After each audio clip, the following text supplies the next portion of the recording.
Magandang umaga guys. Guys, mga ka-BF, mga kabukid farming. Isang magandang Lunes na naman. Ayun, nalukot na naman yung ating kalendar. So, today is March 24. Yun. Ilang araw na lang.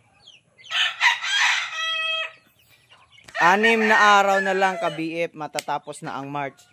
And i-welcome naman natin si April, no? Si April ay 31 araw. Si March ay 30 lang. 30 araw lang si March. And kakatapos lang natin magpakain ng ating mga alaga, yung mga fighting cock, yung mga pinakawala natin, mga range chicken, yung nasa kulungan, tsaka doon sa loob. At ang last na huling pinapakain natin is yung nandito sa range net. And ngayon, bago tayo magtimbang ng ating mga alaga na inilaban kahapon, inispar kahapon, gusto ko lamang magpasalamat, no, sa mga viewers natin, at saka yung mga sumuporta sa atin, no. Thank you.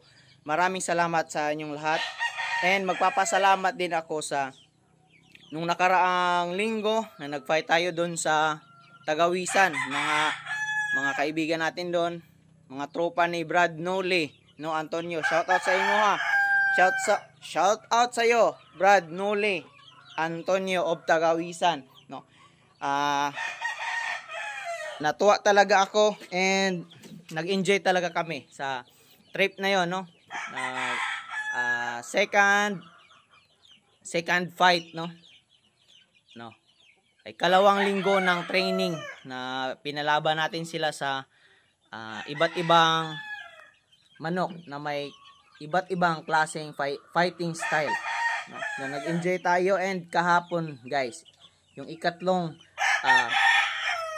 training fight, no, na ginanap natin doon sa ating kaibigan. Shout out sa iyo,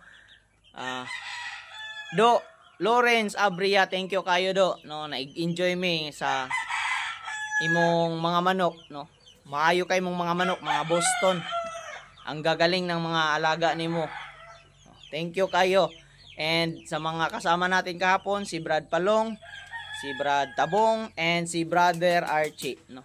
Nag-spar din kami sa area ni Brad Archie, no. Kaso hindi na nga lang natin na film, no. So pagkatapos sa area ng ating kaibigan na si Lawrence Renren, nagpunta kami sa ALJ game backyard, no. Nag-spar din kami doon.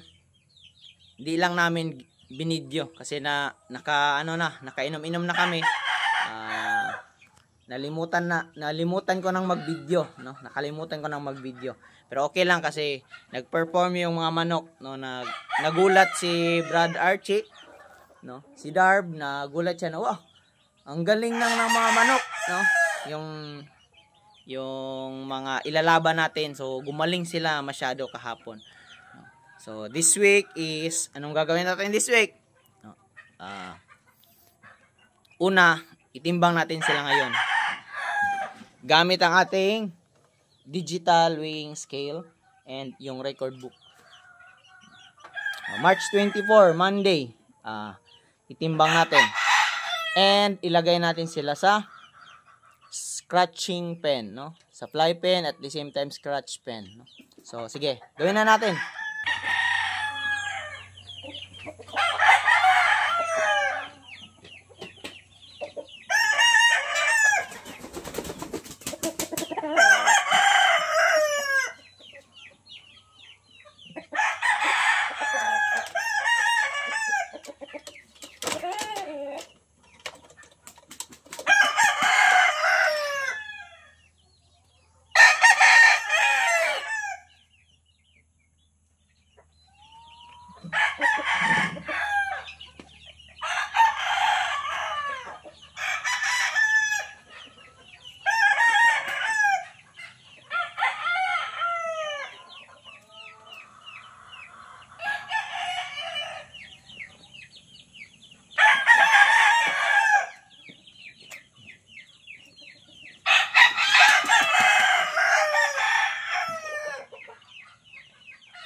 And ayun, tapos na.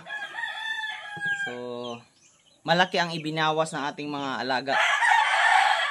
Kasi nga, kahapon 3 beses silang inispar. So, yung unang manok na tinimbang natin bumaba ng magkano ba to? Ilan ba to?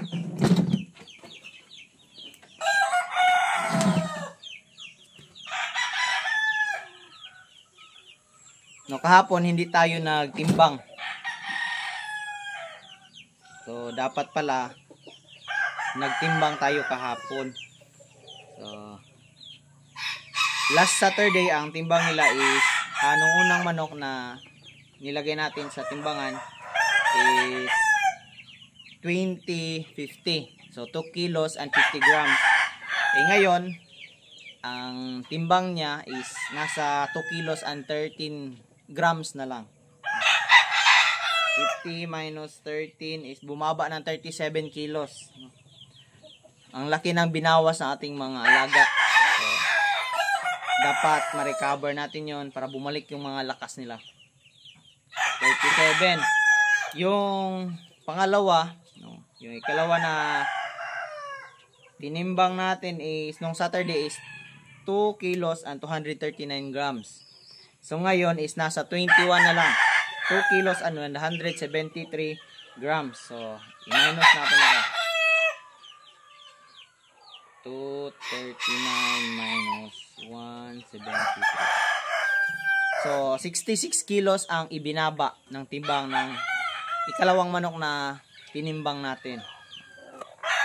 Una, ilan yun? 30. Ngayon is 66. And yung ikatlo is ano lang, konti lang yung binaba ng timbang niya. 36 din. Kasi yung Saturday is 2186, 2 kilos and 186 grams. Ngayon is 2150. So 2 kilos and 150 grams. So yun, malapit lang, late lang. Maliit. Medyo malaki pala. Yung isa 60 grams, yung dalawa 30 grams. So, i-relax natin sila. Bigyan natin sila ng mataas-taas na pahinga. So, mamayang hapon, ilagay na natin silang maaga sa sa kulungan. Itong naka-individual cage sila sa 2x2. I-keeping natin sila ng maaga. And ano pa ba? Yun lang. And yun. Teka lang. Ipahinga natin sila or ilagay natin sila sa fly pen ng 2 oras, no? Kakakain lang nila bago lang sila matapos kumain. Then lagay natin sa fly pen at the same time scratch pen. Doon sila magpahinga. Ano naman sila, alam naman nila yung gagawin nila. Kailangan nila mag-scratch, scratch sila. Siguro mga mga 1 hour lang ang nila tagal sa fly pen. Then ilabas natin, ipahinga natin dito sa cord. And pagkatapos sa cord, mamayang hapon, alauna ng hapon is ilagay na natin ng maaga sa keeping room, no? Keeping box. Ano ba tawag dyan? Basta ipahinga natin sila ng maaga. And yun lang for today's video. Bye-bye.